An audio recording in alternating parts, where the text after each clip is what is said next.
Hello there, welcome to the final part of the Thera campaign Abridged, where previously we had some trouble with the vampires because their troops kept killing us.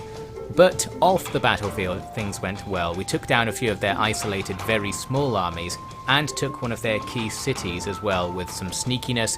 We also took one of the Taha Caliphate cities, using our allies as sacrifices to make it a bit easier.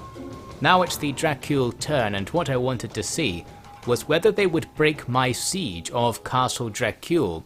As it happens, they don't. Instead, they get distracted at last by my distractionary fort.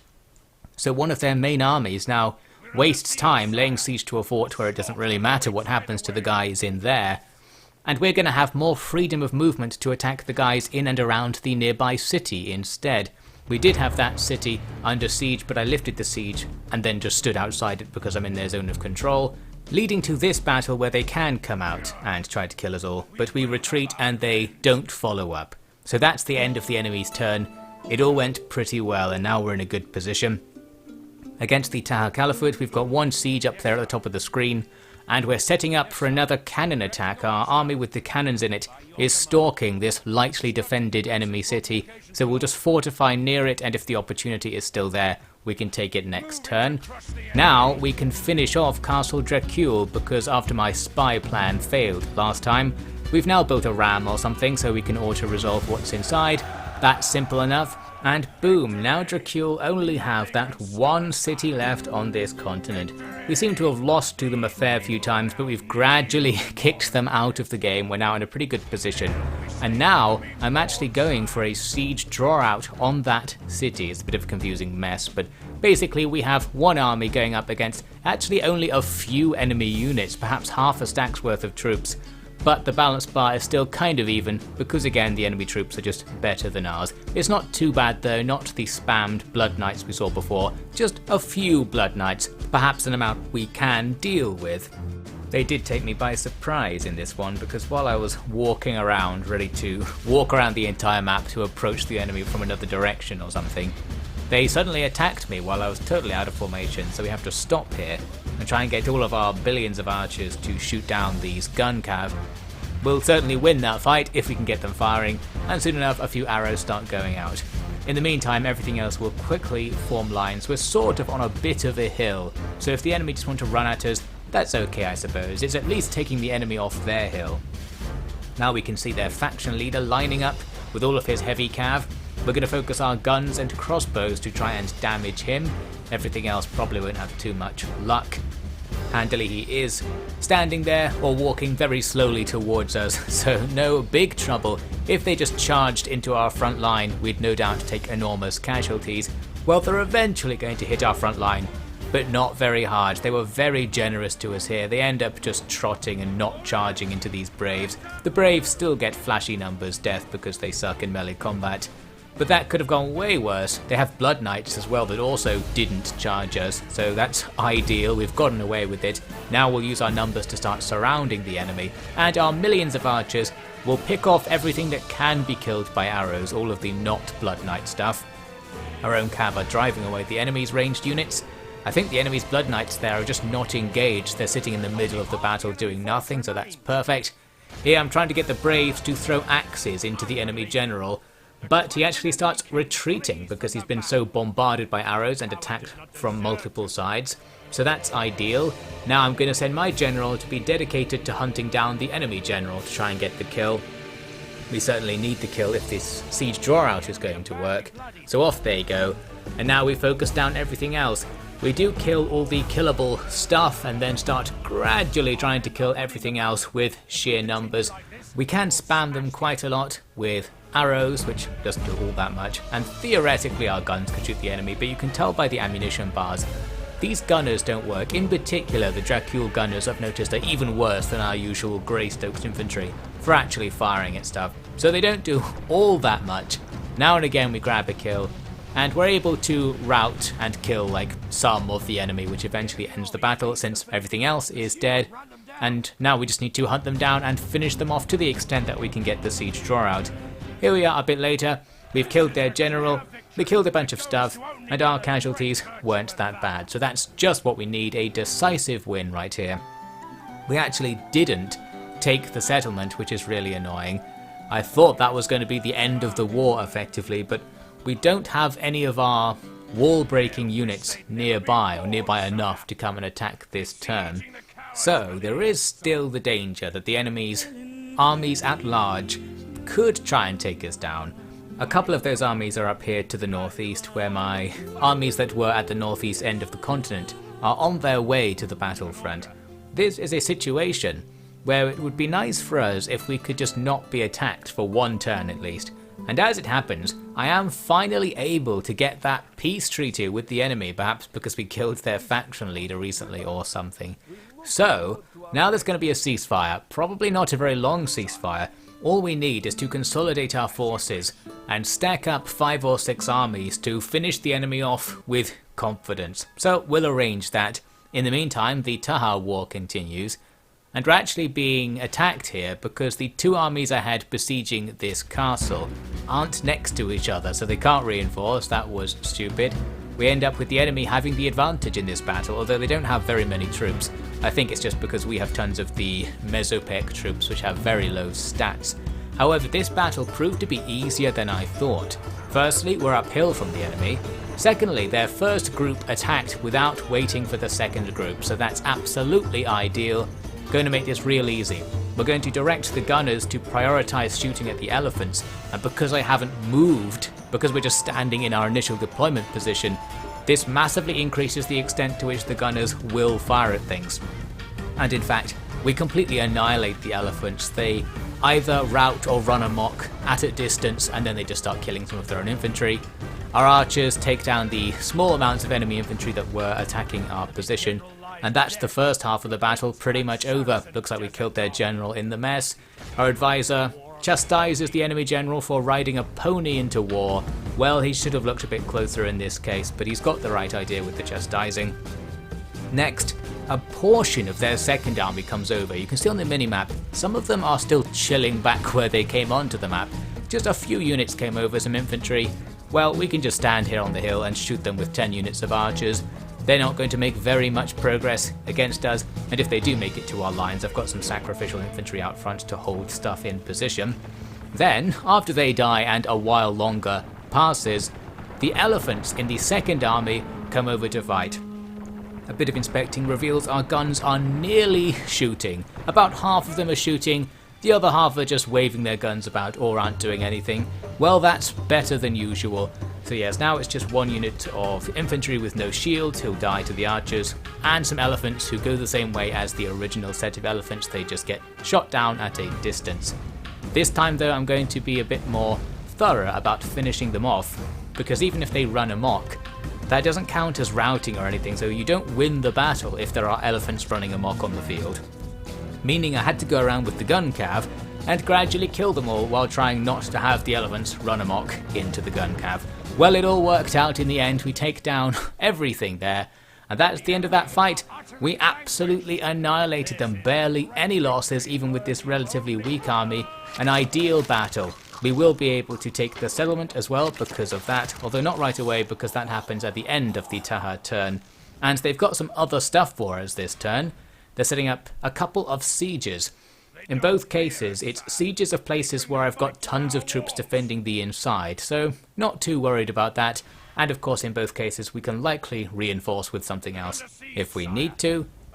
And here's us taking the settlement after the enemy looked like they were going to challenge us again. Easy peasy. Another quick and easy W comes along right away, because that place I wanted to attack with my army with the cannons, well, there was nothing there at all, so I didn't need the cannons as it turns out. The AI actually left it empty, which it very rarely does. There we go, another free capture. Now I can concentrate here. I've got 3 armies just in this one region at this stage, so we are ready to push on and strike at the Taha some more. Not that I actually intend to, with this being the final part of this series, but we're in a pretty strong position there. As for the 2 armies that started sieges recently, they just walked off, so nothing happened there. Then we've got this rebel army that's attacking us. These are the leftovers of the time the yellow guys beat us down a little bit. Just need to kill the rebellious version of them. We do it right here, and there we go. We finally take back the place we lost to the yellow guys' surprise invasion. now that some more force is freed up to come down and help out with everything else, of course. After a couple of turns of peace, we're now ready to attack Dracula again. All I did is spend a couple of turns just building a load more units, so we've got at least a stack's worth of extra troops in the area, and concentrating things together, getting some of the weaker units off the front line, that sort of thing. And also it has the advantage of concentrating the enemy together, because all of their stuff is now standing around this town. So we can focus down this one point and just spam all of our armies to go stand there while laying siege to the town, and then we'll see what happens. Here was me trying to advance past an enemy settlement onto a bridge, but again I am fooled by my belief that my guys would automatically path around the enemy's zones of control. No they don't, so I end up sort of walking into a siege of a barely defended enemy settlement. That's not so bad. I also thought we might as well advance and take another settlement over here with our cannon army. We're in a situation where the enemy do have some troops, so having an open siege could allow them to counterattack and do something. In this case, the siege will not be an open one. Because I'm able to do a night battle, we can skip over the large amount of reinforcements that are standing just outside, so that's a safe take. But the one I just started to the south, not so safe. We could get swarmed by a couple of stacks if the enemy really want to do that. So far though, Taha are being quite passive to us. They're not being very mean to us. They're almost pretending to attack us and then just walking off. It's all fine. Here was a little event. The Uruk Dominion, our old friends, come back for the third time to surprise me with an attack in this little corner. This time they're attacking some units that are standing outside the settlement. I guess they were trying to walk inside but ran out of range or something. Anyway, it's an annoying situation because I'd rather have them be inside the settlement. But we can achieve that by doing the old fight the battle manually and then just withdraw thing. This gives you the different kind of retreating logic code, where it tries to retreat into settlements. So effectively, we just get moved into the settlement during our turn, and then the Uruks don't lay siege anyway, so nothing happened, but in a slightly interesting and unusual way. And as you might have guessed, nothing happened with Dracula either, so now we just have an absolutely massive pile of armies swarming around what they have left. From here, it's auto-resolve time. We can start thinning out all the stuff around their under siege town by killing them over and over with sheer spam, because unlike in later Total Wars, there's no limit, I think, to the amount of armies you can throw into a battle. So we can do an auto-resolve with like 6 or 7 different armies on our side. It seems to be though that a lot of them don't fight. We keep getting 0 casualties among the supporting armies. So it seems like it gives you a really good balance bar, but then the other armies don't do anything. But maybe having the good balance bar does make your first army perform better. I don't really know. So we kill a bunch of stuff there. The Taha Caliphate did not go and relieve that siege where I thought they would, so that's nice, another free capture. Didn't really mean to take this place, we've just sort of stumbled into having it right now. And I'm also going to make another attack down the western coast, not for any particular reason. I guess it's because I started to think that the Taha Caliphate just aren't going to stop me based on what they've done so far, so I figured let's just set up another siege with a not particularly powerful army and maybe they won't relieve it. And here we are in the next turn. They didn't relieve it, so we just spammed in and took another settlement right there. We're not going to go any further because we don't really need to, but they're basically dead at this stage. Now jumping back to the Dracula situation, they didn't do anything in their turn, so we auto-resolved their town. Most of the armies didn't participate by the looks of things. The main army making the attack half died, but that doesn't matter anymore.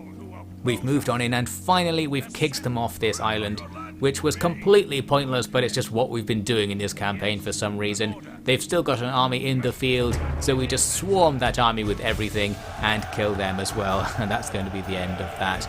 It's not technically the end of that, I guess, because Dracula do have their little island base off to the east with a few units on it.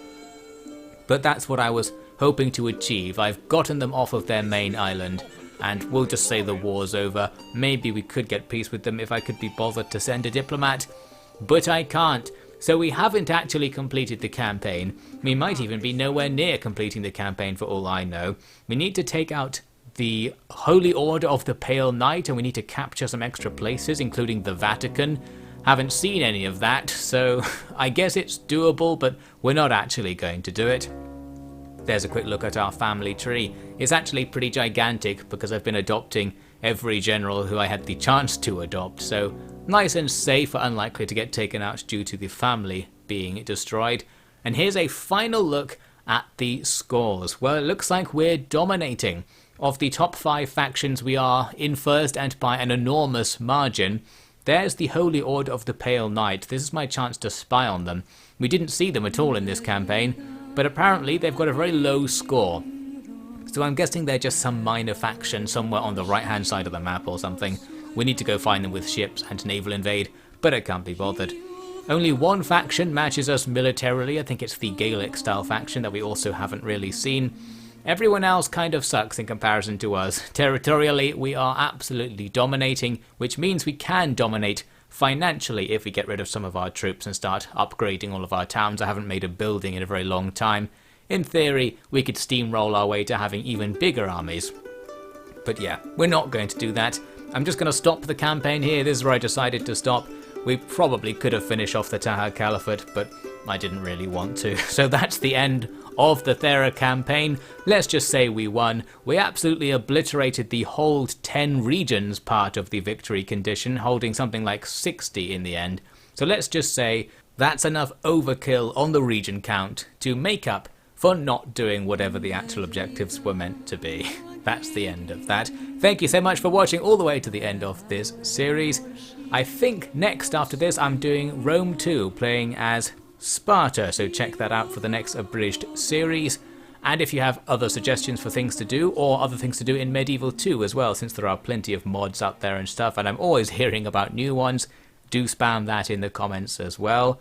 Long live our snake-worshipping privateer empire, I guess. We've done a pretty good job capturing the vaguely top left part of the map. I guess if I play this mod again, it will have to be as whoever's in the bottom right, which I think is the Roman faction, not quite sure, just so that we get the other side of the world experience, if you know what I mean. Or maybe these guys up here, the Viking faction who start in the top right, didn't really see any of that. Well, whatever, I won't play it anytime soon. I like to have a gap between playing the same mod over and over again. I think this place right here is the Vatican, that town on an island we've got line of sight on, so I guess we need to go over there and kill them if we want to win, but obviously we don't. Well, I'm just rambling now. That's the end of this series. Thanks for watching. I'll see you in something else.